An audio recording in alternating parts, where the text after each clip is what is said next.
5 अगस्त 2024 बांग्लादेश की प्रधानमंत्री शेख हसीना अपने प्राइम मिनिस्टर के पद से रिजाइन कर देती हैं और भारत आ जाती हैं। उनकी जगह interim chief advisor Mohammad Yunus को नियुक्त कर दिया जाता है। आखिर क्यों? इसका रीजन बताया जाता है रशिया यूक्रेन वॉर को।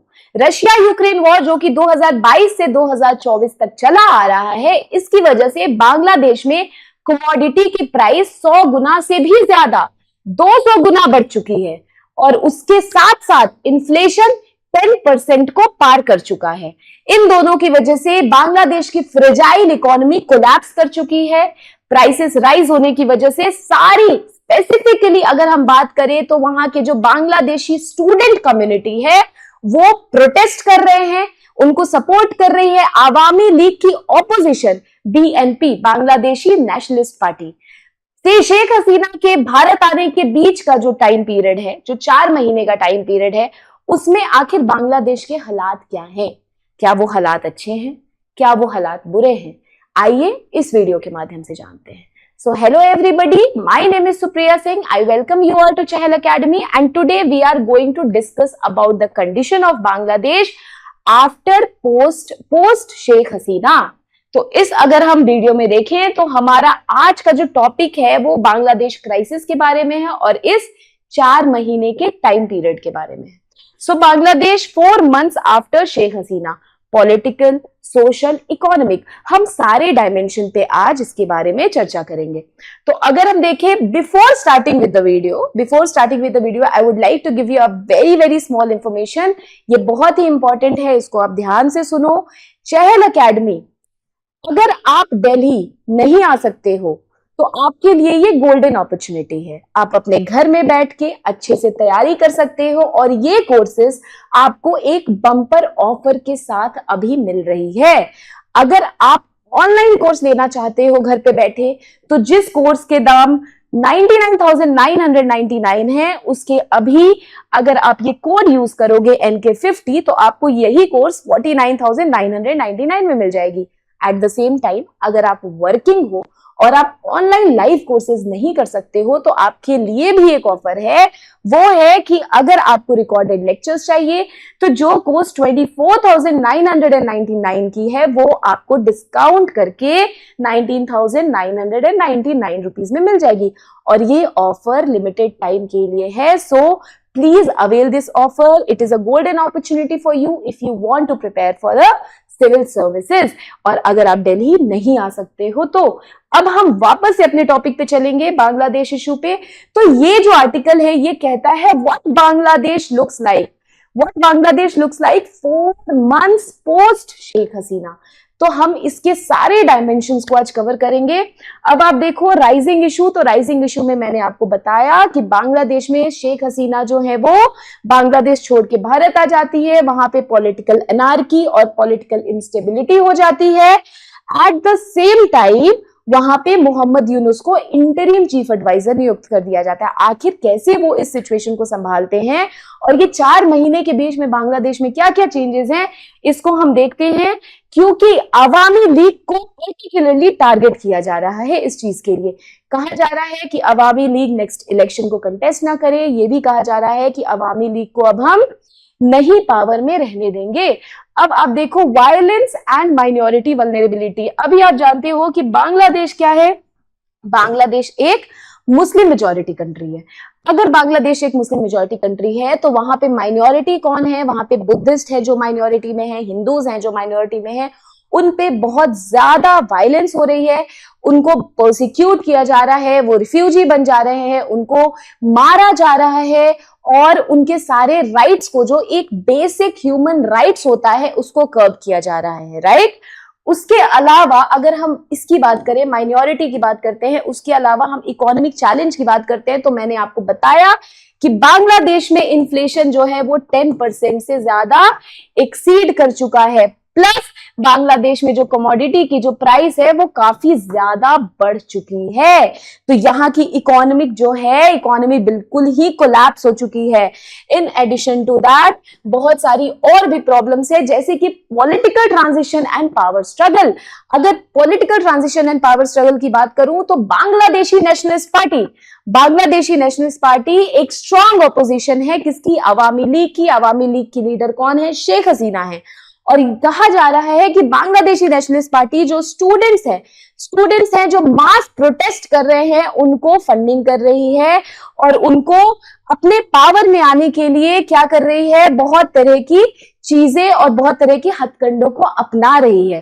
तो इसी वजह से यहाँ पे अगर आप देखो तो जो इंटरिम गवर्नमेंट है मोहम्मद यूनुस की, वो बहुत ज्यादा चैलेंजेस फेस कर रही है, क्योंकि वहां पे इंटरिम गवर्नमेंट ने ये चीज एक्सेप्ट करी है क्या कि यहाँ पे break down of the government machinery हुआ है, लेकिन इंटरिम गवर्नमेंट ये भी कह रही है कि हम इसमें चेंजेस करेंगे, चाहे वो पुलिस रिफॉर्म हो, चाहे वो पॉलिटिकल रिफॉर्म हो, चाहे वो सोशल रिफॉर्म हो, चाहे वो माइनॉरिटी के राइट्स के लिए कुछ काम करना हो, हम करेंगे, ये कह रही है। लेकिन ये एक्सेप्ट कर रही है कि break down of the governance है and they call for the reform and political action. At the same time student leaders जो सपोर्ट कर रहे हैं प्रोटेस्ट को, वो कह रहे हैं कि आवामी लीग को बैन करो, आवामी लीग अब इलेक्शन कंटेस्ट नहीं करेंगी आने वाले टाइम पे। उसके बाद देखो इलेक्शन अनसर्टेनिटी, इलेक्शन कब होगी इस पे भी अनसर्टेनिटी है। कैसे है? बांग्लादेशी नेशनलिस्ट पार्टी ये बोल रही है कि आप 18 मंथ्स के अंडर में इलेक्शन कराओ 18 मंथ्स के अंदर, लेकिन इस पे काफी अनसर्टेनिटी है क्योंकि एग्जैक्ट डेट और एग्जैक्ट टाइम बांग्लादेश की पॉलिटिकल इंस्टेबिलिटी से डिसाइड नहीं हो पा रहा है कि आखिर कब इलेक्शन होगी। अब देखो फॉरेन रिलेशंस पे क्या असर पड़ेगा। आपको अच्छे से पता है कि शेख हसीना क्या थी? शेख हसीना प्रो इंडिया थी, है ना। शेख हसीना इंडिया को कहीं ना कहीं सपोर्ट करती थी, जिसकी वजह से उन्हें इंटरनेशनल एरेना में, स्पेसिफिकली अगर हम बात करें तो पाकिस्तान की बात करें, चाइना की बात करें, वहां पे उनको कहीं ना कहीं क्रिटिसिज्म फेस करना पड़ता है। प्रो इंडिया जो स्टैंड है शेख हसीना का, अब बोला है आवामी लीग के जो इंटर चीफ एडवाइजर है मोहम्मद यूनुस, उन्होंने बोला है कि हम अपने पुराने स्ट्रेटेजी से डिपार्ट करेंगे और अब हम बाकी देशों के साथ भी इक्वल ट्रीटमेंट करेंगे। इक्वल ट्रीटमेंट, इसका क्या मतलब है? ट्रेड में इंडिया से बहुत ज्यादा इंपोर्ट होता है बांग्लादेश में, ड्यूटीज जो है वो इंडिया भी काफी सारी फ्री करती है बांग्लादेश से, और इनका बायलैटरल रिलेशन काफी अच्छा है। तो इक्वल ट्रीटमेंट के लिए हमेशा चाइना पाकिस्तान जो है वो क्रिटिसाइज करते आए हैं बांग्लादेश को कि इंडिया के साथ जो ट्रीटमेंट होती है वो हमारे साथ नहीं होती है। उसी बारे में कह रहे हैं मोहम्मद यूनुस कि अब हम फेयरनेस एंड इक्वालिटी लाएंगे, distancing Hasina from pro India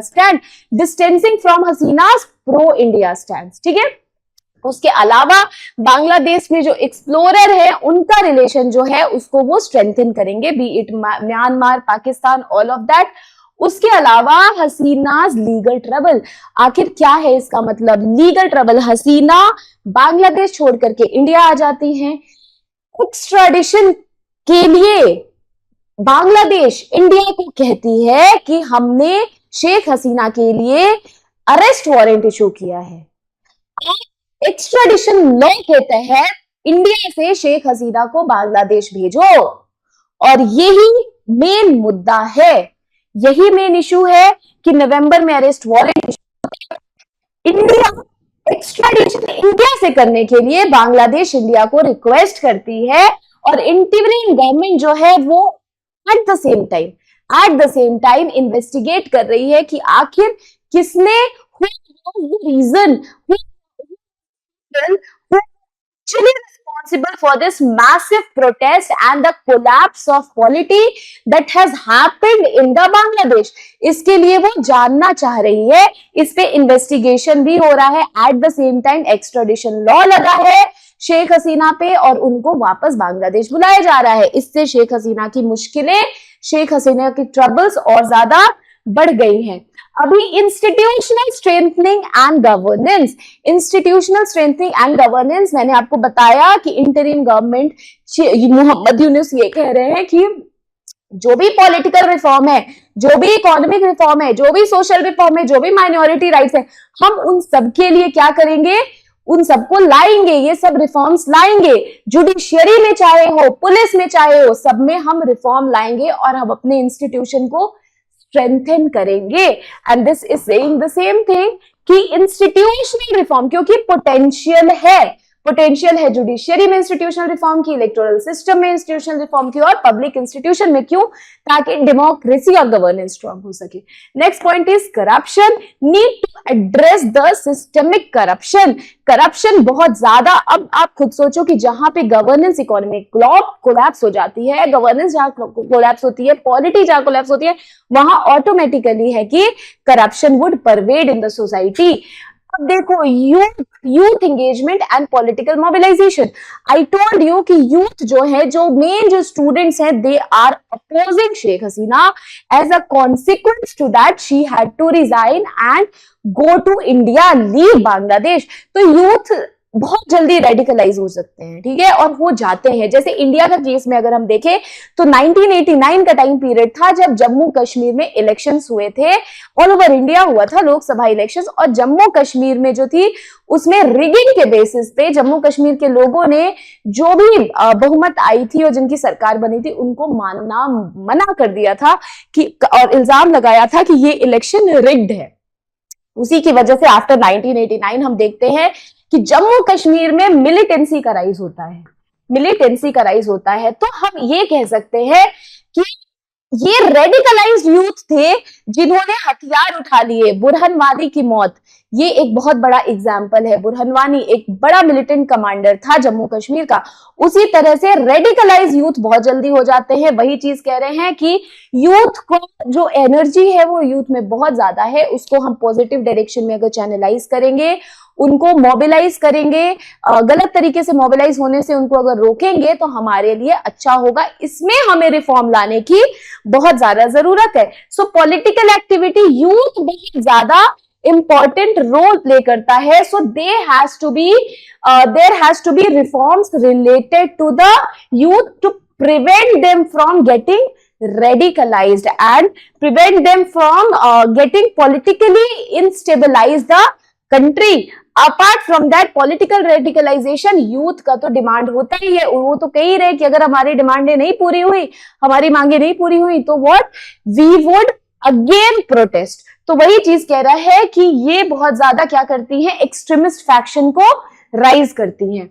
अब देखो, civil liberties and human rights. Bangladesh में सिविल लिबर्टीज तो बहुत ही बुरी तरीके से उसको क्रश किया जा रहा है, and that we can see easily. कैसे हम देख सकते हैं, क्योंकि ह्यूमन राइट्स फंडामेंट्स जो होते हैं, जो फंडामेंटल्स है, specifically if I talk about freedom of speech and expression, अगर मेरे बोलने के अधिकार को अगर छीन लोगे तो इससे बुरी चीज क्या हो सकती है। हमारे इंडिया में भी आर्टिकल 19 जो है कॉन्स्टिट्यूशन में, that deals with that.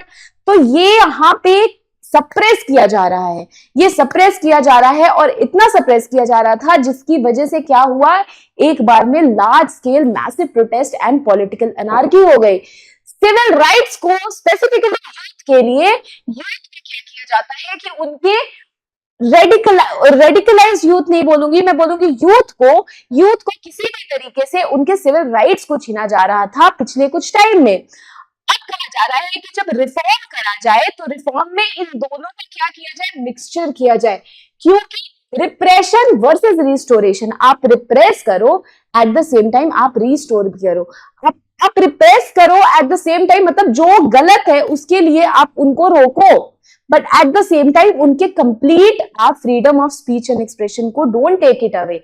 If they want to protest, let them protest, but you have to adopt to some specific measure, जिससे कि वो आउट ऑफ द बाउंड्री ना हो जाए, जिसकी वजह से कि यूथ जो है वो और ज्यादा रेडिकलाइज हो जाए। So excessive repression could lead to authoritarianism, ठीक है। Human rights monitoring, international security जो है, स्क्रूटनी जो है बांग्लादेश पे होती रहती है और होनी चाहिए। और ये जो स्क्रूटनी होगी ये देखेंगी in terms of political freedom and treatment of minorities की ट्रीटमेंट आखिर कैसा किया जा रहा है, ये बहुत ही इंपॉर्टेंट है। ये रिफॉर्मेटरी मेजर्स जो है वो बांग्लादेश को लेना चाहिए। Now see migration and refugee crisis. Myanmar से बांग्लादेश में रिफ्यूजी आते हैं, राइट, माइग्रेशन होता है। बांग्लादेश से इंडिया में रिफ्यूजी जाते हैं, यानी वहां migration, internal migration and displacement तो हो ही रहा है, वहां एक्सटर्नल माइग्रेशन एंड डिस्प्लेसमेंट भी हो रहा है। इसकी वजह से बांग्लादेश में एक रिफ्यूजी क्राइसिस की सिचुएशन हो जाती है। रिफ्यूजी क्राइसिस की सिचुएशन जो कि एड्रेस करना उस कंट्री में जहां पे ऑलरेडी इकोनॉमी उसकी कोलैप्स कर गई है, it is a very very difficult task. So that is what it is talking about, political instability और potential refugee influx from Myanmar और displacement, it leads to displacement both internal and external. अभी देखो impact on labour migration. Bangladesh में labour export से बांग्लादेश को क्या मिलती है, रेमिटेंसेस मिलती है। इस सिचुएशन में लेबर एक्सपोर्ट बंद हो चुका है, खत्म हो रहा है, जिसकी वजह से ऑलरेडी जो इकोनॉमी खत्म है उसमें और ज्यादा डिप आ जाता है, क्योंकि बांग्लादेश के पास क्या नहीं है, बांग्लादेश के पास अभी रेमिटेंसेस नहीं है। तो ये एक बहुत ही, और रेमिटेंसेस पे बहुत सारे लोग जिनकी फैमिली बाहर जाके काम करती है वो डिपेंड करती है। तो ये एक बहुत बड़ा प्रॉब्लम है, रेमिटेंसेस नहीं मिल रही। Environment and climate change, you know कि चैलेंज सबसे बड़ा है ये, क्योंकि बांग्लादेश जो है वो बे ऑफ बंगाल से के रीजन में आता है और बे ऑफ बंगाल में आए दिन जो है वो टाइम टू टाइम साइक्लोन और फ्लड वाली सिचुएशन होती रहती है, जिसकी वजह से बांग्लादेश की वल्नरेबिलिटी बहुत ज्यादा बढ़ जाती है। सो यही है कि जो डिजास्टर है बांग्लादेश में, सी लेवल राइज होने का हो, फ्लडिंग का हो, ये और ज्यादा क्या कर देती है, पॉलिटिकल जो स्टेबिलिटी है, पॉलिटिकल इंस्टेबिलिटी को और ज्यादा वर्सन कर देती है सिचुएशन को। And now sustainable development. अगर हम पॉलिटिकल स्टेबिलिटी ही नहीं रखेंगे तो हम उसके ऊपर की बातें कैसे कर सकते हैं। If you are talking about sustainable development, तो 17 एसडीजी हैं, इनको इंप्लीमेंट करने के लिए पूरे देशों को, वर्ल्ड के मिल करके काम करना होगा। लेकिन यहाँ पे इनस्टेबिलिटी पॉलिटिकली ही वहां पे कोलैप्स हो चुकी है, इकोनॉमी कोलैप्स हो चुकी है। तो एक्स्ट्रा बातें जो सस्टेनेबल डेवलपमेंट की बातें हैं, जो कि एक ग्लोबल कंसर्न है, उसको एड्रेस करने का ना इनके पास फंड है, ना इनके पास टाइम है, और ना ही सिचुएशन है। सो ये सारी पॉइंट्स है। अगर हम इसको देखें तो हम कंक्लूड क्या करेंगे कि यूनिस की जो लीडरशिप है वो उस पर तारीफ की जा सकती है, क्योंकि प्राइम मिनिस्टर के जाने के बाद जो 4 महीने की सिचुएशन उन्होंने जिस तरह से संभाली है, that is praiseworthy, no doubt, because he is trying to restore stability in Bangladesh. तो some critics argue that there has been few concrete achievements so far। अभी तक का जो भी अचीवमेंट है पिछले 100 दिन में, पिछले 3.5-4 महीने में, वो उतना भी कंक्रीट नहीं है जिसके लिए उन्हें बहुत तारीफ की जाए। तो ये अपनी अपनी व्यू है, अपनी अपनी आर्ग्यूमेंट है। आपकी क्या आर्ग्यूमेंट है, आपकी क्या व्यू है, please write it in the comment section. Even I want to know कि what do you think about it. Apart from that, देखो nation's political and economic future uncertain है, क्योंकि वहां पे पावर स्ट्रगल हो रहा है। देश का फ्यूचर क्या होगा जब वहां पे पावर स्ट्रगल के लिए क्या हो रही है, लड़ाई हो रही है, प्रॉब्लम्स हो रही है। सो ये चीज कह रही है। अभी देखो ये लास्ट आपके पास एक क्वेश्चन है, प्रैक्टिस क्वेश्चन, जो कि आप प्रैक्टिस करोगे। The question is saying that discuss the political and economic challenges. Political challenges आपको अभी डिस्कस किया है मैंने, इकोनॉमिक चैलेंजेस भी डिस्कस किया है। 10% से ज्यादा inflation, commodity price excessively high हो जाना, all of that would come under it. Political challenges, क्या क्या पॉलिटिकल चैलेंजेस है, आप स्टूडेंट्स का बोलोगे, प्रोटेस्ट, यूथ रेडिकलाइजेशन बोलोगे, आप ऑपोजिशन बांग्लादेश नेशनलिस्ट पार्टी का इशू डालोगे, all of that you will put Russia Ukraine war की क्राइसिस पक्का डालोगे। Faced by Bangladesh after ousting the prime minister Sheikh Hasina in August 2024. Analyze the role of Muhammad Yunus, the interim chief advisor, and evaluate the implications of his leadership on country's democratic transition। ये जो country का democratic transition हो रहा है, इसमें मोहम्मद यूनुस का क्या role है, आप ये भी लिखोगे। और हर एक कॉन्टेक्स्ट में लिखो, चाहे वो पॉलिटिकल रिफॉर्म हो, चाहे वो इकोनॉमिक रिफॉर्म हो, चाहे वो माइनॉरिटीज रिफॉर्म हो, चाहे वो सोशल रिफॉर्म हो, हर चीज चाहे माइग्रेशन रिफॉर्म हो, हर चीज पे आप इसको you will put it on, चाहे वो इंटरनेशनल रिफॉर्म हो कि उन्होंने कहा कि distancing itself away from Hasina's pro India stand, ठीक है। उसके बाद minority rights, economy and foreign relations, तो ये क्वेश्चन आप लिखोगे, you have to submit these answers. You may submit it in the comment section, you can post it. After that, if you have any doubt regarding this particular topic, तो फिर आप अपने comment में पूछ सकते हो टाइप करके। And for more content related videos and more such videos, please like and subscribe Chahal Academy. Till then, thank you so much, have a great day and see you in the next video. Thank you.